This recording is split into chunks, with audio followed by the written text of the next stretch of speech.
풋볼 보헤미안입니다. 손준호는 11일 오후 기자회견을 열어 지난 2023년 한 해 동안 중국에서 구금되었던 상황에 대해 설명했습니다. 손준호의 이번 기자회견은 중국 축구협회가 자국 축구계에서 승부 조작 및 뇌물수수에 연루된 축구인들의 징계를 내리게 되면서 마련되었습니다. 중국 축구협회는 중국에서 뇌물수수 혐의로 약 1년 동안 구금되었던 손준호에게 중국 내 축구활동 영구 제명 처리를 내렸습니다. 손준호 이외에도 중국 축구계 내 부패와 관련된 이들에 대한 징계 역시 내리면서 이 사안을 피파에 보고했다고 대한축구협회에 통지했습니다. 만약 피파에서 중국의 통보를 승인할 경우 중국 내 징계가 피파 가맹국 전체에 적용됩니다. 즉 손준호는 K리그에서도 뛸 수 없는 선수 생명의 위기에 직면한 셈인데요. 손준호는 11일 저녁 기자회견에서 자신의 승부 조작 혐의를 전면 부정했으며 이는 중국 내 법정에서도 일관되게 주장했다고 설명했습니다. 또한 수사 과정에서 가족까지 들먹이는 중국 공안의 협박에 어쩔 수 없이 거짓 자백했다고도 주장했습니다. 일단 사건의 전개와 이해를 돕기 위해 손준호의 이번 사건 타임라인과 기자회견의 주요 요지를 알려드리겠습니다.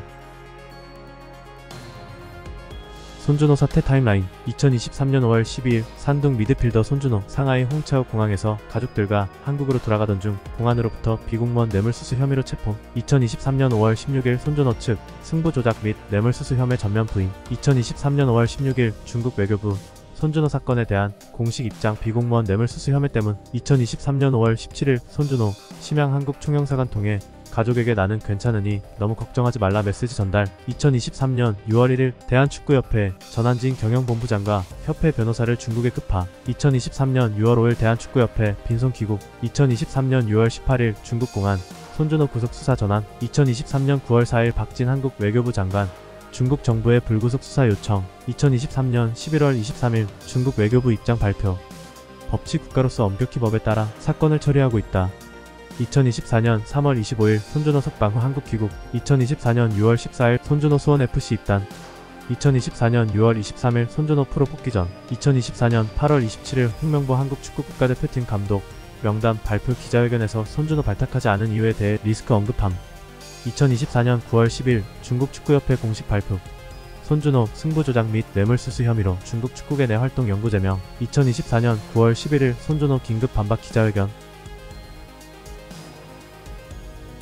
손준호의 기자회견 요점. 공항에서 체포되었을 때 매우 놀라고 충격을 받았다. 가족들 앞에서 체포된 터라 감당하기 힘들었다. 번역기를 통해 뇌물수수 혐의로 체포되었다는 통보를 받았을 때 매우 혼란스럽고 믿을 수 없었다. 체포된 후 줄곧 무죄를 주장했다. 하지만 극도의 공포와 강압 수사를 받았다. 구치소에서 중국 공안으로부터 20만 위안을 받았다고 인정하면 석방시켜주고 한국에서 축구선수 생활을 할 수 있게 해주겠다는 제안을 받았다.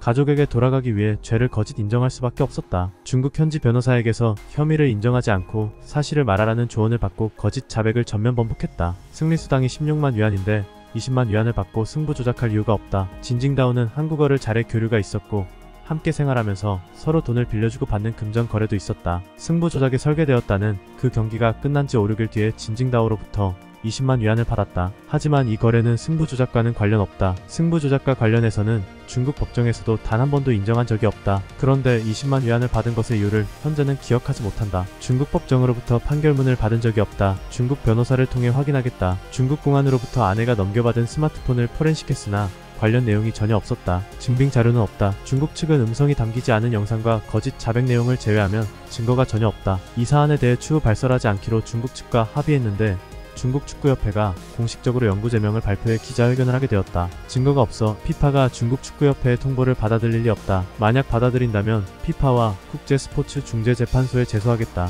현재 피파와 대한축구협회로부터 어떠한 통보를 받은 게 없으며 수원FC와도 추후를 논의해보겠다. 여러분들은 손준호의 이번 주장에 대해 어떻게 생각하시나요? 이상 풋볼 보헤미안이었습니다.